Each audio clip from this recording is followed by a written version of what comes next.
a todos, soy Alberto López, mi nick en internet es Clark y hoy quiero hablaros del diseñador de producción británico Peter Lamont. He titulado esta charla Épica Realista porque yo creo que es lo que más le podría caracterizar de toda su carrera, el haber diseñado siempre decorados inmensos, apoteósicos, pero al mismo tiempo muy creíbles de cara al espectador, al contrario que lo que podría caracterizar a su compañero Ken Adam, otro gran diseñador de producción. Sus diseños eran igual muy extravagantes, a veces un poco estrafalarios. Los de Peter Lamont eran más mundanos, más cotidianos, podríamos decir. Eso es un poco lo que le ha podido caracterizar respecto a ese maestro que podría ser su maestro dentro de lo que es la saga de James Bond, que es donde más ha llegado a trabajar dentro de sus 60 años de carrera en el mundo del diseño de producción cinematográfico. Ha trabajado en concreto en 18 entregas del Agente Secreto 007, pero también está en otras grandísimas producciones de la historia del séptimo arte. Está, por ejemplo, en la segunda película de Aliens, titulada aquí en España Aliens El Regreso, que se estrenó en el año 86 y le permitió obtener una nominación al Oscar. Y luego ha trabajado también en Titanic del año 97, aquí recibió su primer y único Oscar de toda su carrera. Vamos a ver ahora, antes de empezar a ver su recorrido biográfico, los diferentes puestos que estuvo dentro de lo que es la rama del diseño de producción. Esta rama se dedica a crear los mundos de los personajes, tanto los diseños de los decorados interiores como la búsqueda de las localizaciones exteriores, es decir, los paisajes, los desiertos, las junglas, las ciudades. Eso también se encargan estas personas. Hay que diseñar también, si por ejemplo es una película futurista, hay que diseñar las armas, los vehículos, todo lo que rodea a los personajes. Eso es lo que se encarga un diseñador de producción y todo su departamento artístico. Bueno, pues Peter Lamont empezó por lo más bajo, empezó siendo dibujante junior. Esta persona se encarga de dibujar pequeños detalles de los decorados, como ventanas o puertas, por ejemplo, y también a veces llega a construir pequeñas maquetas. Después pasó a ser dibujante jefe, que hace un poco lo mismo, pero de elementos un poco más complejos, pues ya decorados completos o de maquetas de elementos algo más elaborados. Luego fue decorador, que es el responsable máximo a la hora de colocar los diferentes elementos de atrecho, pues por ejemplo el que coloca los electrodomésticos, los adornos, todo lo que puebla un set interior o un set exterior de una producción. Aquí le vemos en una de sus primerísimas películas. El siguiente escalafón dentro de la rama es el asistente del diseñador de producción o el asistente del director artístico. Luego vamos a ver que ese puesto puede ser sinónimo o puede ser dos puestos dentro de la misma película. Bueno, pues el asistente se encarga de hacer las mismas tareas que hemos visto hasta ahora, es decir, dibujar planos, dibujar diseños conceptuales, hacer maquetas, tomar fotografías, pero también en este caso es servir de enlace entre el director de la película y el diseñador de producción, y servir de enlace entre el diseñador de producción y ese departamento artístico, transmitir las órdenes para ver qué es lo que quiere el diseñador de producción y encargar las tareas a esos dibujantes, a ver qué tiene que hacer cada uno de ellos. Aquí le vemos, por ejemplo, tomar una fotografía de este helicóptero con esta vara que vemos de dos colores para a ver qué medidas tiene para luego pues hacer una maqueta o ver qué proporciones tiene respecto al decorado que se va a construir después. Y luego ya el escalafón máximo de esta profesión es el diseñador de producción o el director artístico. Hay películas en las que se denomina de una forma y hay otras películas en las que se denomina de la otra.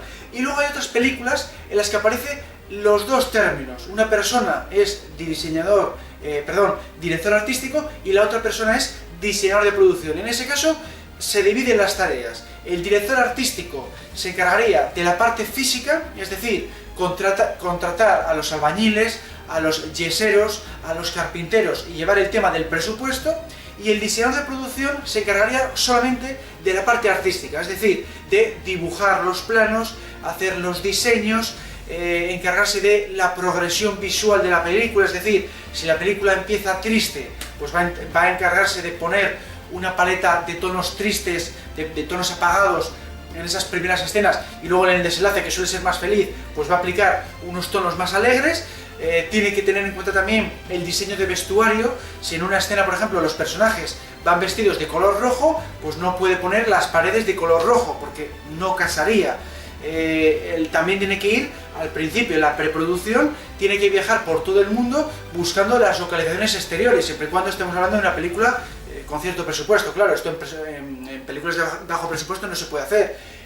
Si es una película de época, una película futurista, tiene que diseñar las armas, tiene que diseñar vehículos, toda esa parte artística la haría el diseñador de producción, que también tiene que tener en cuenta cosas como los materiales a utilizar, el presupuesto, que sea factible de construir, y toda esa tarea se la encargaría al director artístico para que la llevaría ya al plano físico de la cuestión, ¿no? De que se levantaría en el estudio de rodaje, ya se pondría en marcha para que luego el director podría ya trabajar en lo que es en el ambiente con el reparto. Eso es un poco en qué consiste esta profesión.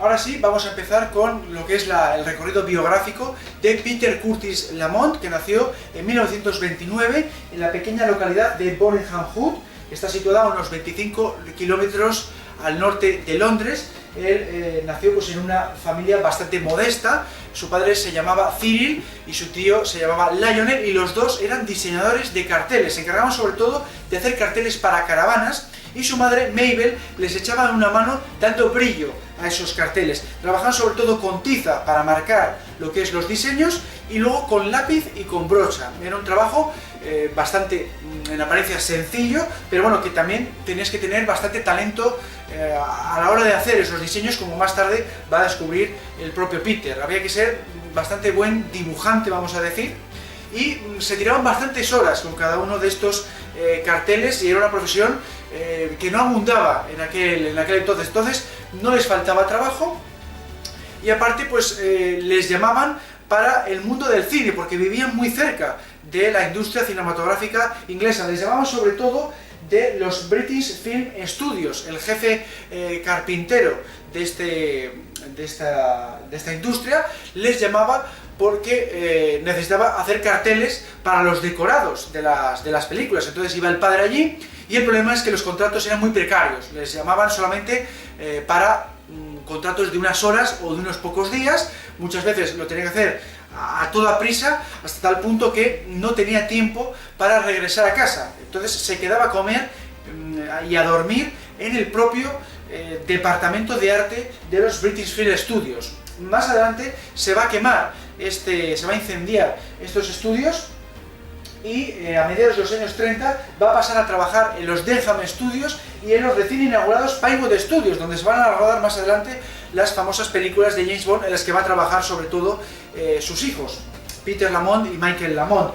A mediados de los años 30 es cuando su hijo Peter va a aficionarse por el dibujo y va a descubrir lo que decía antes, que dibujar no es tan fácil, que lo que hace su padre realmente es más complicado de lo que parecía. En esta época, a finales de los años 30, es cuando nace el hermano pequeño de Peter, se llama Michael, y va a demostrar con el paso del tiempo que también tiene un gran talento para el dibujo, un gran talento para el arte, y de hecho va a acabar trabajando en la misma profesión que Peter, en el departamento del diseño de producción de películas, y van a coincidir en varias películas de James Bond.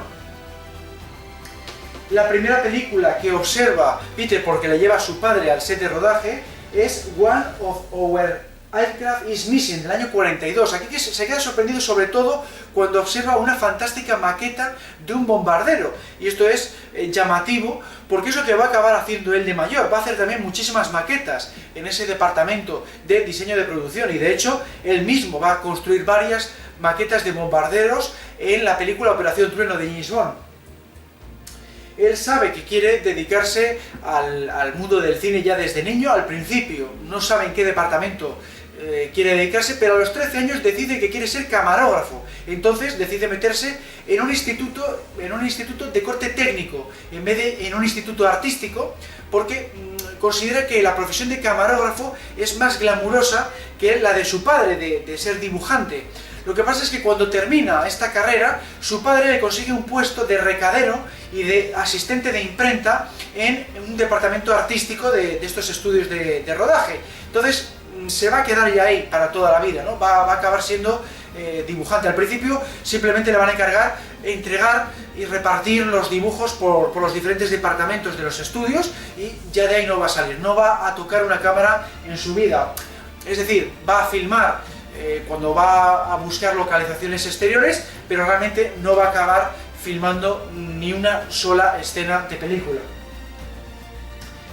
Una película a la que asiste el rodaje, y de hecho es su película favorita a nivel personal, es A Vida o Muerte de David Niven del año 46. Le encanta sobre todo un decorado en concreto, que es una escalera inmensa, que además da título a la película en su versión americana, porque allí se tituló Escalera al cielo. Guarda muy buen recuerdo de este rodaje y de haber participado aquí, pues eso, como recadero. El Capitán Boycott ya es dibujante junior, lo que pasa es que hace, pues eso, dibujos conceptuales, y aquí hace pues su primer dibujo profesional de una casa georgiana. Lo que pasa es que eso solo sirvió como referencia, no era todavía, vamos a decir, un dibujo para luego hacer un decorado, con medidas y demás. Lo mismo le pasó en The Woman in the Hall del año 47, era dibujante junior, solo le dejaban hacer pequeños detalles de los decorados. Aquí se interrumpe su carrera cuando estaba empezando por culpa del servicio militar. Va a estar 2 años en la RAF, en la Royal Air Force, en la Fuerza Aérea Británica, y esto, bueno, le va a venir bien porque va a aprender algo de mecánica de aviones y de aeronáutica, y esto le va a servir para luego hacer ciertas maquetas y ciertos trucajes en el departamento de diseño de producción de las películas. Entonces, a su regreso de la RAF, debido a una ley británica, se le permite conservar su puesto de dibujante junior en el mundo del cine de la industria británica, y esto le parece fantástico porque era un puesto que le estaba encantando y además tiene un salario bastante bueno para la época, que era de 7 libras por semana. El año 1952 es muy relevante para la vida de Peter Lamont por 2 razones. En primer lugar, conoce a la que va a ser su esposa para toda su vida, Anne Aldrich, que había sido su compañera de clase. Se va a casar con ella y va a estar con ella hasta el año 2015, cuando va a morir por culpa de un cáncer. Y va a trabajar con el diseñador de producción Jack Stevens, una persona que es un gran profesional del sector. De hecho, va a ganar un Oscar en el año 80 por la película Tess, y va a aprender muchísimo de este profesional. En los años 50 asciende ya a dibujante jefe, va ya a hacer decorados completos en sus diseños, y hace películas ya pues de un poco más de calibre, como por ejemplo El único evadido, y en esta década ya tiene 2 hijos con su esposa, Madeleine y Neil. Y Neil va a seguir sus pasos más adelante, por supuesto, todavía es un niño. Va a dedicarse al departamento de diseño de producción. Vamos a ver aquí una imagen reciente y vamos a ver que va a compartir la experiencia de trabajar en varias películas de James Bond y en grandes producciones de Hollywood.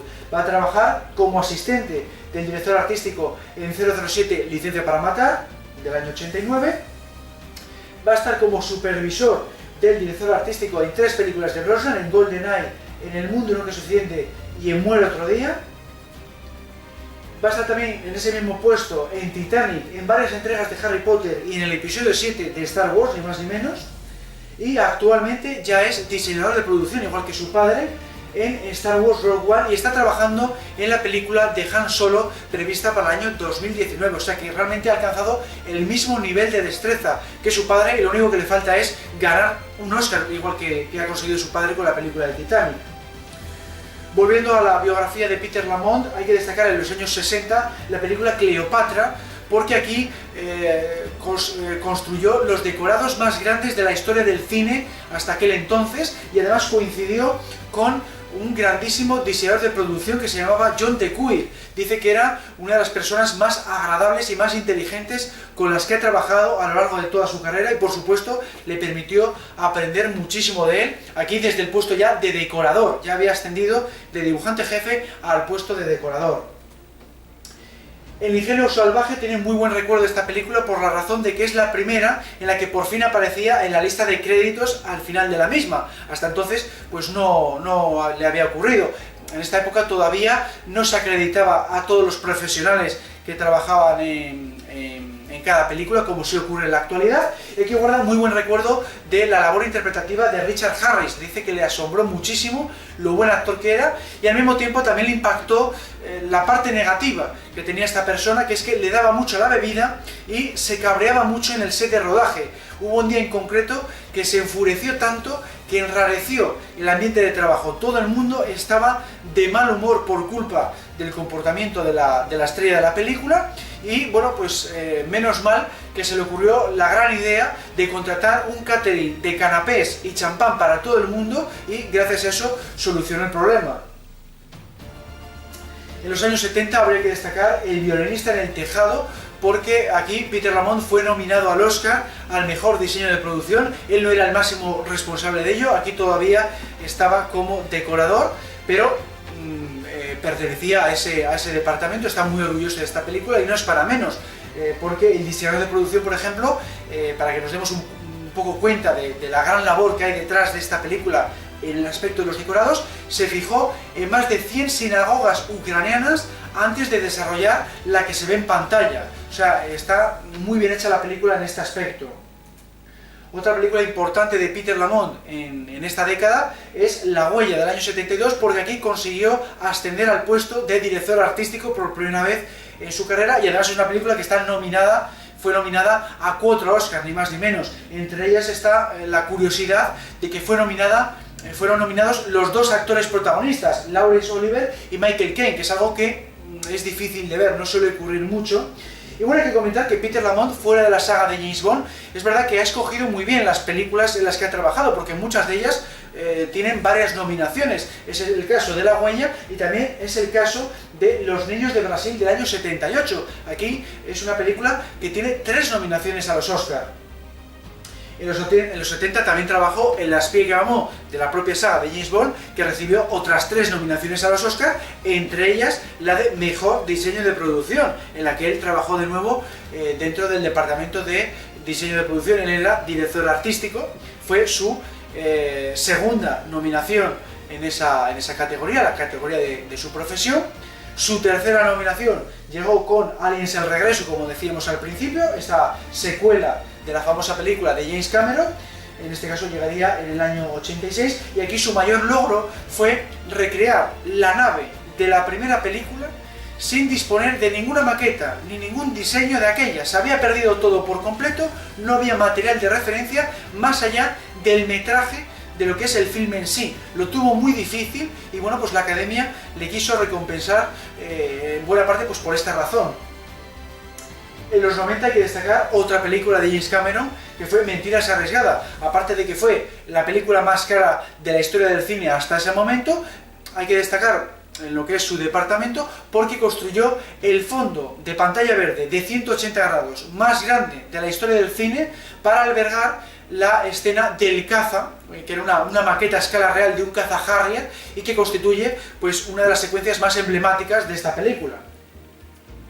Y luego en los 90 también hay que destacar sin duda Titanic, de nuevo a las órdenes de James Cameron, porque volvió a ser la cinta más cara de la historia del séptimo arte.